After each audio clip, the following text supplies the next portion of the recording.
किया, काफ़ी यहाँ सभी नेता है स्थानीय वो भी मौजूद है। जिला परिषद का सभागृह और बाड़मेर की तहसील का आज एक का शिलान्यास और दूसरे का उद्घाटन का आज कार्यक्रम था।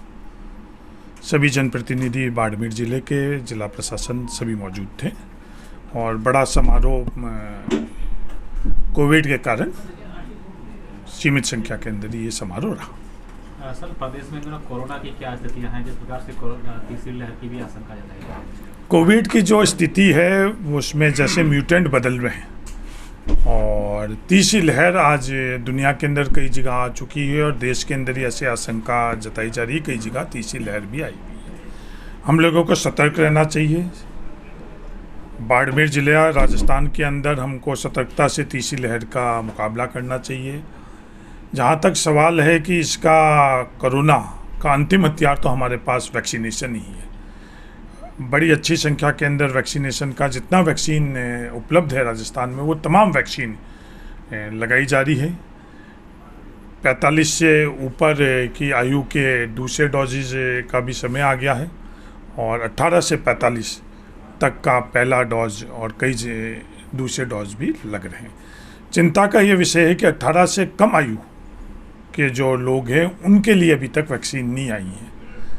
आशंका ये जताई जा रही है कि जब ये दोनों वर्ग 18 से 45 और 45 से ऊपर के आयु के, इनके लिए तो काफ़ी पर्याप्त मात्रा में वैक्सीनेशन हो जाएगी, पर 18 से कम के वैक्सीनेशन के नहीं होने के कारण उनके लिए आशंका ये जताई जा रही है कि उनका ये कोविड का असर ज़्यादा रहेगा।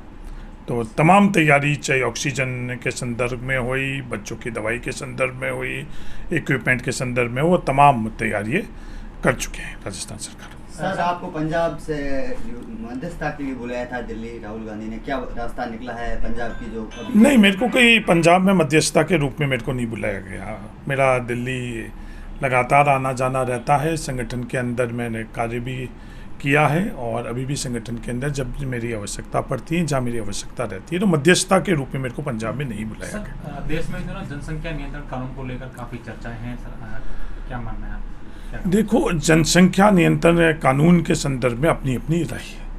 हम लोगों के लिए इस सब समस्याओं में अगर सबसे महत्वपूर्ण कोई चीज़ है वो जन जागृति है, जन भागीदारी है। जो मुख्य समस्या है उसके अंदर उसका हल में सबसे अहम भूमिका किसी की है, वो जन सहयोग है, जन भागीदारी, जन जागृति है। जनसंख्या नियंत्रण के संदर्भ में भी यही स्थिति है कि खुद जनता की जो भागीदारी रहेगी उससे ही ये नियंत्रण होगा। सर, इन दिनों एक बहुचर्चित कमलेश प्रजापति एनकाउंटर मामला है, उनके परिजनों ने अभी एक सीबीआई को ज्ञापन भी दिया और उसमें आपका नाम भी लिया जा रहा है। सर, क्या रूप से देखते हैं? मेरा कमलेश प्रजापति के परिवार से जो तथाकथित ज्ञापन दिया गया, उसमें जो आरोप लगाए गए हैं, उससे कोई मेरा प्रत्यक्ष या अप्रत्यक्ष तौर के ऊपर नहीं है। मैं तो सिर्फ यही कह सकता हूँ, जो मेरे राजनीतिक प्रतिद्वंदी है, जो ड्राइंग रूम में बैठकर, राजधानी में बैठकर और राजनीति करते हैं, उनसे मेरा यही कहना है कि कोई राजनीतिक तौर की लड़ाई है तो मैदान में आकर लड़ना चाहिए। ये किसी और कंधे पर बंदूक रखकर और राजनीतिक लड़ाई नहीं लड़े। जो भी सही है, जांच एजेंसी जांच कर रही है, जो सही है वो अपने आप ही देश और दुनिया के सामने आ जाएगा। सत्यमेव जयते, जो सच्चाई है आखिर में उसकी जीत रहेगी। जो भी तथाकथित ये आरोप लगा रहे हैं, मेरा निवेदन है कि उसकी जांच तो सीबीआई कर रही है सामाजिक तौर के ऊपर, और जो तथ्य उन्होंने बताए, कोई भी व्यक्ति जाकर, कोई संस्था जाकर, कोई मीडिया जाकर इसको जांच कर सकती है। प्रत्यक्ष अप्रत्यक्ष तौर के ऊपर जो आरोप लगाई है वो कितने हैं, इस पर कितना आधार है और कितना। ये बात कर रहे हैं कि मैं पुलिस प्रशासन के माध्यम से, मैं आज 25 वर्ष से बाड़मेर के अंदर हूँ, एक पुलिस अधिकारी को भी मैंने किसी भी रूप के अंदर कोई गलत काम करने के लिए उसको बोला है कि किसी के गलत खिलाफ कार्रवाई कर ले, एक भी अगर हुई तो वो मुझे बता दें। मेरे सार्वजनिक जीवन के अंदर कभी भी मैंने नहीं कहा। हाँ, मैं ये ज़रूर कह सकता हूँ कि इनको न्याय दिलो, ये ज़रूर मैंने कई दफ़े किया। किसी के खिलाफ गलत कार्रवाई के लिए मैंने जीवन के अंदर ही नहीं कहा। और जो आरोप लगा रहे हैं, आरोप जिससे से लगाए जा रहे हैं, ये बिल्कुल निराधार है। सर, सांडेराव में जो प्रकरण था उसमें आपके भाई का भी नाम लिखा है कि 10 लाख रुपए को डिमांड की गई थी, ऐसी की बात? मैं कह रहा हूँ ये बिल्कुल निराधार और गलत है। ये निराधार और गलत के पीछे शक्तियाँ कौन है? जो ये पीछे शक्तियाँ है, ये एक बार नहीं, ये बार बार उनका यही काम है उनको राजनीति के अंदर आप सिद्धांत से करो, आइडियोलॉजी से करो, अपने काम से करो। सिर्फ आप विवाद कर कर और राजनीति करना चाह रहे हो तो समय बदल गया। मैं उन लोगों को यही कहना चाहता हूँ, बाड़मेर के लोग बहुत जागरूक हैं, देश के लोग बहुत जागरूक हैं, उनको सबको सच्चाई पता है। वो पीछे से क्यों कर रहे हैं, वो आगे आकर और बात करें। सर, आप बाड़मेर जैसलमेर का दौरा छोड़ के दिल्ली गए थे, राहुल गांधी जी ने आपको बुलाया था पंजाब मामले को लेकर, क्या था सर ये पूरा? नहीं, मैं तो दिल्ली निरंतर आता जाता रहता हूँ, पार्टी के काम से भी। जब कभी भी मुझे दिल्ली बुलाया जाता मैं जाता हूँ।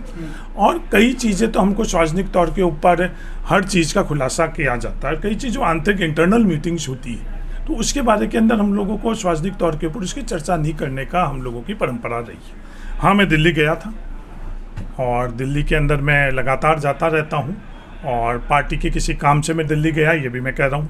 तो सर पंजाब में सब कुछ ठीक ठाक है?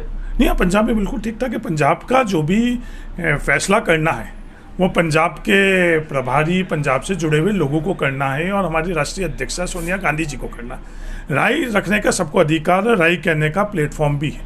उन पदाधिकारियों से जो पंजाब के इंचार्जेज है, हमारे संगठन महासचिव है केसी वेणुगोपाल जी और हमारे राष्ट्रीय अध्यक्ष सोनिया गांधी जी, उनके पास राय कोई भी रख सकता है। तो सर जी, सिद्धू जी आप में जा रहे हैं, नवजोत सिद्धू?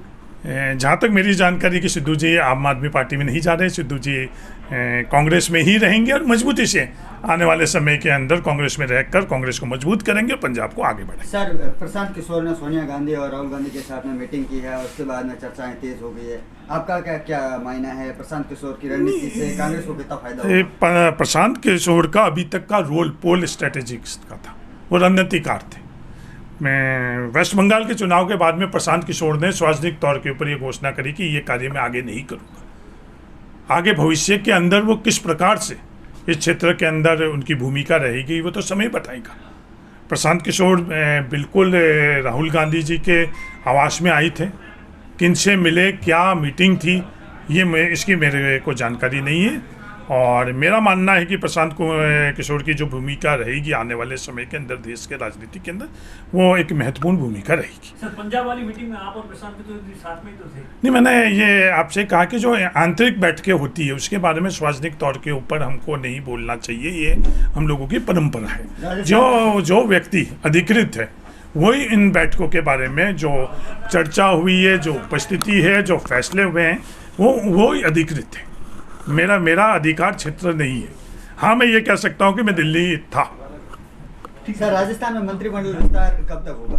ये अधिकार मेरे पास नहीं है। मंत्रिमंडल का विस्तार का अधिकार मुख्यमंत्री अशोक गहलोत जी का है, तो वो जब भी अधिकार का उपयोग करेंगे तो अशोक गहलोत जी का है अधिकार। सर, सीबीआई को सौंपे ज्ञापन में आरोप है कि जो कमलेश प्रजापति आपसे मिला भी था सांडेरा प्रकरण को में। देखो, मैंने आपसे पहले ही बोला है, ये सीधा साधा भोला भाला परिवार है। इनका उपयोग जो मैं पहले से कहता आ रहा हूँ वो ताकतें करने चाहती है, पर अंत में सत्यमेव जयते।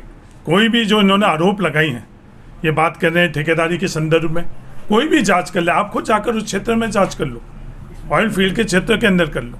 वो कह रहे हैं कि आपस के अंदर इनका है, कागज चेक कर लो। एजेंसीज तो कर रही है। मैं पत्रकारों से भी ये निवेदन करना चाहता हूँ कि आप कर लो। फील्ड के अंदर कभी भी किसी प्रकार का प्रत्यक्ष अप्रत्यक्ष अगर कोई जुड़ा हुआ है तो आप उसकी जांच कर लो। सिर्फ आरोप लगाने से तो नहीं होगा। जो चीज़ है सच्चाई तो सच्चाई रहेगी, पर वो लोग बिल्कुल भोले भाले हैं, ये मैं कहना चाहता हूँ। और जो पीछे से ताकतें जो विवाद कर और बाड़मेर जिले के अंदर, राजस्थान देश के अंदर राजनीति करना चाहते हैं, उनको भी मैं आगाह करना चाहता हूँ कि आखिर के अंदर अंत के अंदर सच्चाई की ही जीत होगी। आपने पहले भी विवाद किया था। जब मैंने लोकसभा चुनाव लड़ा उस वक्त भी गिड़ा के अंदर एक रोलर से व्यक्ति की मृत्यु हुई, उसके अंदर भी आपने उस लोकसभा चुनाव के अंदर बहुत विवाद किया। आखिर में क्या हुआ? चौटन के अंदर भी वो विवाद किया, आखिर में हुआ क्या? लगातार आप सिर्फ विवाद कर रहे हो। विवाद से राजनीति नहीं होती। मैं उनको यही सलाह देना चाहता हूँ, आप फील्ड में आओ, आप कार्य करो, आप अपनी बात रखो। सिर्फ विवाद के आधार के ऊपर आप राजनीति करना चाहते हैं, वो समय चला गया। लोग बहुत जागरूक हैं। कौन लोग हैं आपके मतलब षड्यंत्र के पीछे? आपकी नहीं, ये तो आप सबको पता है कि कौन लोग हैं। आज जो कोई भी, आज किसी भी क्षेत्र में, आपको खुद के पत्रकारिता क्षेत्र के अंदर कर लो, जो भी सच्चा और गंभीर पत्रकार है उसको सब पता है। और जो कोई भी इस तरह के बिना आधार के लांछन लगाने की प्रयास कर रहा है, वो कौन है, उनका जुड़ाव किसके साथ है, या आपको खुद अपने खुद की जमात के अंदर आप पता कर लो कि वो लोग है कौन। आप खुद जागरूक हो, आप खुद सक्षम हो, आपको पता है। Okay, thank you sir.